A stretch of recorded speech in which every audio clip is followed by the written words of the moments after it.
Hey, hello everybody, it's Sherry and I am back with another video for What's Cooking CGH. Our cooking videos are sponsored by the CGH Health Foundation, and if you would like to see more cooking videos and other recipes, you can go to the CGH website at cghmc.com and look under the Foundation tab or the Education tab for What's Cooking CGH. So today I am making granola. And it's a very simple recipe. In fact, you could make it with just 3 ingredients, and I've added a few extra ingredients just to increase the flavor. The granola that I'm making is a peanut butter and honey granola. And you might say, why would you make your own granola? Well, I went and looked at the ingredients on a kind of a famous brand name. And the ingredients for that one were whole grain rolled oats, whole grain rolled wheat, so it starts out pretty good. And then brown sugar, canola oil, whey, inulin, which is kind of a fiber additive, almonds, non-fat dry milk, whey protein concentrate, honey, natural flavor, which we don't know where it came from, sunflower oil, tocopherols, which is a synthetic form of vitamin E. So that's a long list of ingredients, and some of them are just added like to increase the fiber content, or it's a preservative to extend the shelf life. My granola, like I said, can be made with just 3 ingredients, and those would be oats and peanut butter and honey. I'm going to add a few more of it. Very, very simple to get started. I'm going to start with the peanut butter, and I'm doing a 1/2 cup, and this is my favorite runny peanut butter that's very inexpensive from Kroger's, the natural kind, and I like it because it's a little bit runny, and because it's cheap also. Sometimes I can get it for under $2 a jar. So I'm going to go ahead and put that in my bowl, and then I'm going to stick this in the microwave for about 30 seconds. I'll be right back.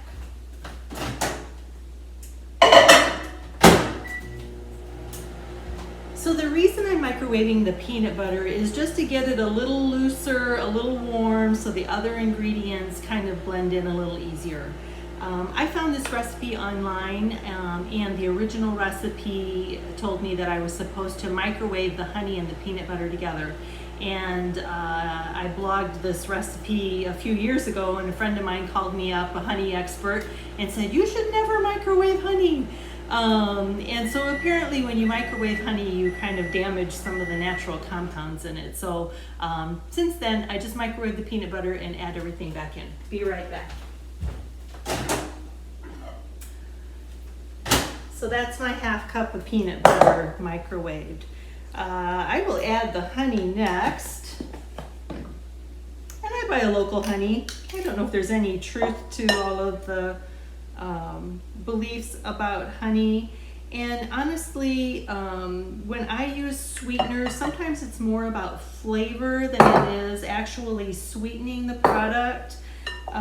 I don't think there's anything wrong with a little bit of white sugar occasionally. We shouldn't have too much of it, and there's a lot of it in our diet. But sometimes I want the flavor of honey or of maple syrup, and so that's what it adds here, is more that honey and peanut butter flavor, which is a match made in heaven as far as I'm concerned. The next thing that's going to go in here is some cinnamon. So again, this is one of those added ingredients. Don't really have to have it, but I love the flavor of cinnamon, and I'm going to go ahead and put in a teaspoon. And I add it to the wet ingredients just so it mixes in really well and gets well distributed. And then the next thing I'm going to add is a teaspoon of vanilla. So those are kind of the wet ingredients apart from that cinnamon, and there was a reason I put it in there, like I said. Just get that all mixed in the bottom of the bowl. So this is another one of those recipes where I try to use as few bowls and utensils as possible. So I'm mixing the wet ingredients for the granola right in the bottom of the bowl. I'm going to pile everything else right on top. So got everything in there, got that cinnamon well distributed. The next thing are the oats. And I buy these thick, extra thick rolled oats. The reason I buy them is I try to eat things as little processed as possible. And so most of the times in cold weather, I actually eat groats, which is an entirely unprocessed oat grain. But when the weather's a little warmer, I like to eat granola. And I choose this one because it's a little less processed, it's a little thicker. And the other reason is because it's almost always on sale. And so 4 cups of those rolled oats are gonna go in here. And that's just about all it's left. In fact, I just upended there. 4 cups of oats. And you could stop right here if you want to. I'm going to add kind of a bonus ingredient. And my bonus ingredient is flaxseed meal. This is totally optional. But flaxseed meal is being studied, flaxseed in general, and has been found to have all kinds of potential health benefits for us. Potentially for women, reducing our risk of breast cancer. It's beneficial for our blood pressure. The other thing is that it binds with cholesterol in the gut. And so I eat flaxseed meal almost every day in some form. Either it's in my oatmeal. The other thing that I do is you can use flaxseed, ground flaxseed in place of eggs as a binder for baked goods. You just mix a tablespoon of the ground flaxseed with 3 tablespoons of water and let it set for a few minutes. And so that is an egg replacer. And when you're consuming it, you do want to consume ground flaxseed. The flax seed has a really nice hard shell on it, and your body doesn't tend to digest it, so you want to get it out of the shell. So I purchase ground flax seed and keep it in the refrigerator. Some people buy whole flax seed and grind it up. So you can see very quickly I have got my granola all mixed together, and I have a baking sheet here that is covered with some parchment paper. That just helps with cleanup. And if you haven't used this stuff, you should really try it. I think it even works better than wax paper for keeping things from sticking. So my big cookie sheet, not cookie sheet, it's actually like a half sheet pan. And I'm gonna just dump everything right on the cookie sheet. I've got my oven preheating to 350 degrees. Okay, so I got everything in a pile there. I'm gonna kind of spread it out a little bit. Now here is, I don't know how you like your granola. I like to have chunks of granola. And so when I cook this, I spread it out kind of flat. And then I'm gonna take my measuring cup. It's got kind of a flat bottom on it. And I'm gonna kind of pound it down. I don't want to have any like too loose pieces on the outside because those are gonna burn. But I'm gonna kind of flatten it out and compress it. And that way it'll keep it kind of chunky so that when you go to eat it, you can have those nice chunks. Now some people just like to have like the flaky kind of individual oat pieces. That's just fine. You could just spread it out then. And do that, eat it that way.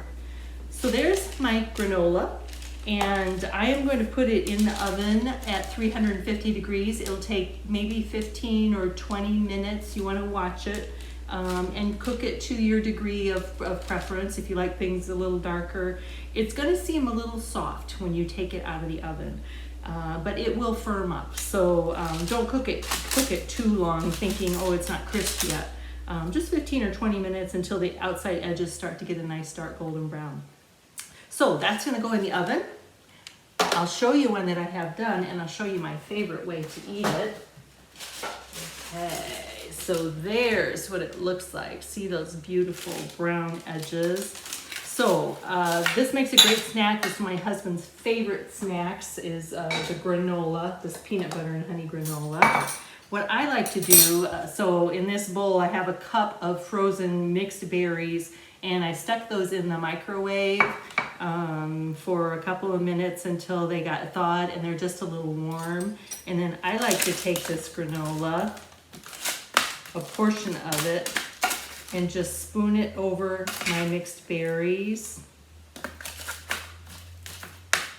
And of course you can bake this up to put it in your container to store it. I just spoon a little serving over my mixed berries, and it's like an instant fruit crisp. So let's give it a taste. Oops, make sure I get some granola. That is so good. It's totally worth it to make your own granola. And you can find all kinds of recipes online. If you go to my blog, What's Cooking CGH blog, I have a post there from a couple of years ago that has this recipe and also has a quinoa-based granola. So give them a try. Let me know what you think, and we'll see you next time. Thanks.